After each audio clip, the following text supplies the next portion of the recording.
Hey guys, it's Carissa and welcome to my channel, Inky Fairy Designs.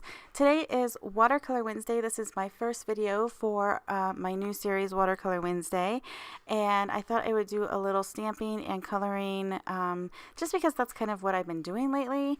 And so I pulled out this stamp by Stampin' Bella, and she's absolutely adorable. It's called Edna Loves Chocolate, and as you can see, I love me some chocolate too.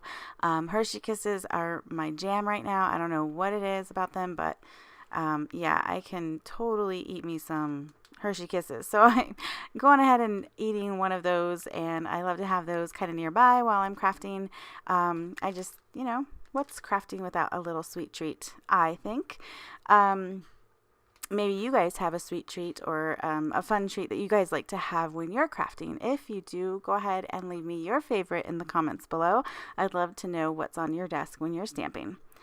So I just showed you that I inked up my stamp and stamped it onto some watercolor paper with the Versafine Onyx Black ink. That's my go-to whenever I'm watercoloring a stamp.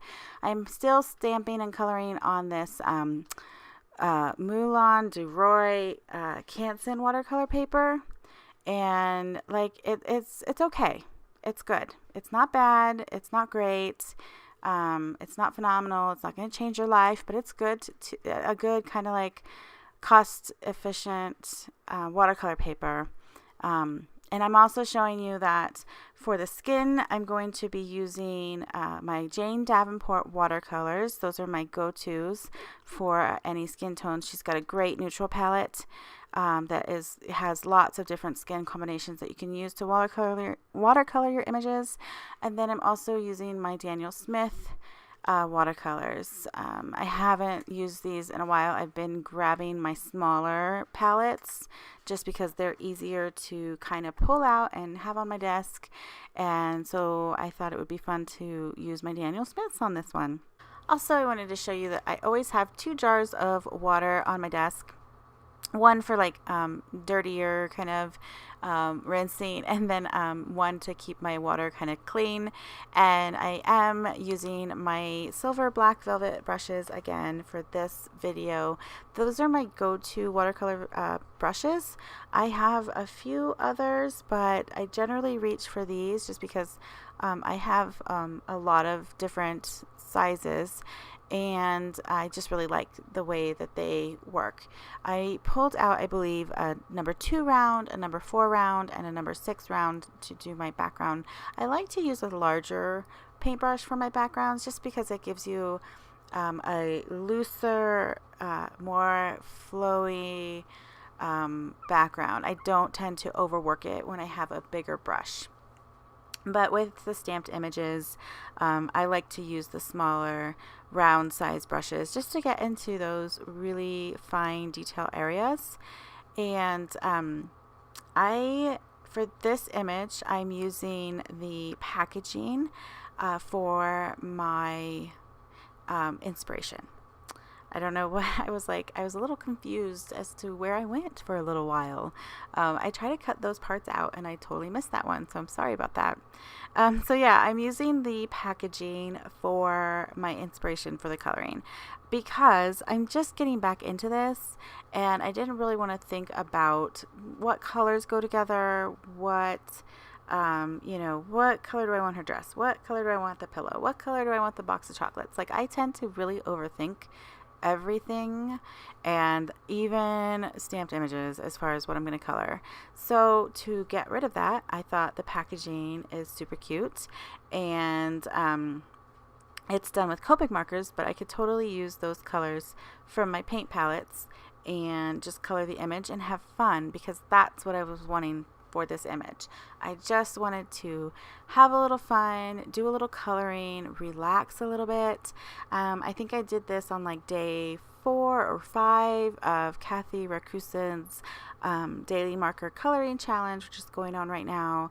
I missed a few days, and then I did I did some more coloring, which will be another video probably next week sometime.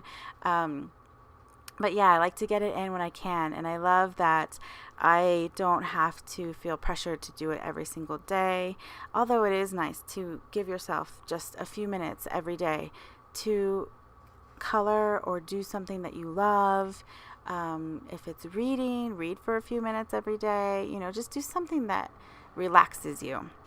Okay, so back to the coloring. I did a wash of color on her hair, and then like with a lighter brown, and now I'm coming in with a darker brown and following the packaging for the shading and her curls, because she's got these awesome, beautiful, big curls, and I want to accentuate them. So by adding darker areas and leaving some of the lighter brown showing through, it just gives those curls some volume. So I thought that color, that dark brown, was perfect for the box of chocolates that she's eating, and so I'm just dabbing some of that in the different areas of where the chocolates are, and that's pretty much all I did for the chocolates. Very simple, because it's such a small area. It's not the main focus. It's just, you know, she's got a box of chocolates there and she's eating them and enjoying them and looking absolutely gorgeous doing it. So now I'm coming in. I added some color to her dress. Didn't care or didn't worry about those polka dots, because I can come in later and add some color on top of that once that layer is dry.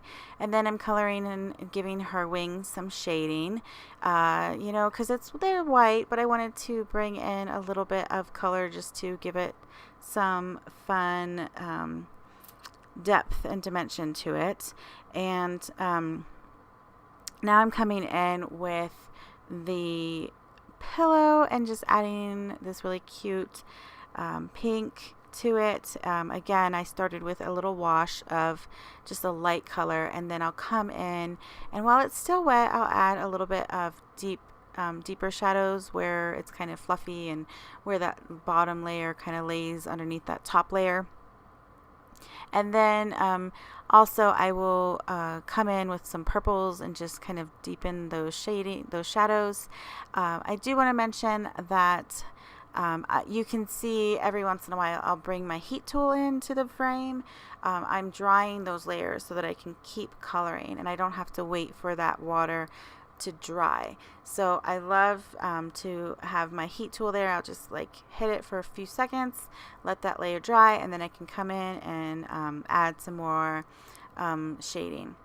I can come in with a different color. I can come in with the same color and deepen it up. It's really up to you. It's a lot of fun. I think watercolors are very forgiving. You can also see I have a paper towel off to the side that I'll come in, and if I think that I've gotten way too much color or pigment on there, I can dab it away with that paper towel, and if it's wet, it's going to lift that pigment right off of the page. So I really just love that about watercolors. I think they are the most forgiving medium I have ever colored with. You know, I use Copic markers. I kind of use pencils sometimes, not a lot. I do want to try to use those more this year, but I don't know, there's just something about watercolors. I love the look. I love how it's imperfect, because I think nothing is perfect, and I don't have to try to be perfect when I'm coloring with watercolors. I guess it gives me a sense of freedom to make mistakes, and I'm always really happy at the end outcome. So there you go. You see, I'm just drying that. I'm drying that so that I can go in and start on my background, because I don't want any of those other layers to be wet. I don't want any of my colors that are going to be in the background to seep into my image. So as long as that's dry, I can come in and add some clear water, and then I'll start dropping in some color. And this is a Daniel Smith color that I'm using. I don't know the color, like I think I mentioned earlier. I don't have a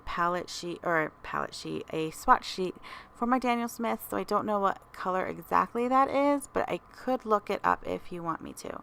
And hopefully for future videos, I will get onto that and make that. Just going to finish up this background by adding some green for some grass under my image.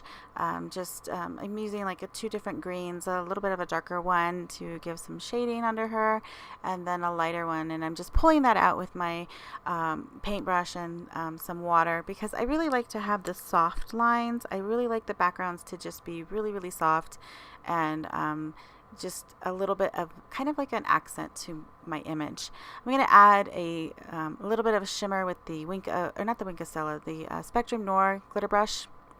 And I just got to be careful with this because it does activate the paint because it's water-based. And then I can just heat set that, die cut it, put it on some card base, and there's my card.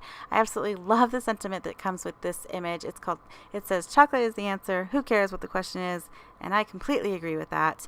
I hope you enjoyed this first Watercolor Wednesday video. And if you do, please give me a thumbs up and let me know that. Subscribe to my channel and take a look at these other videos with some more watercoloring for you. I will see you next time. Thanks again for watching. Bye.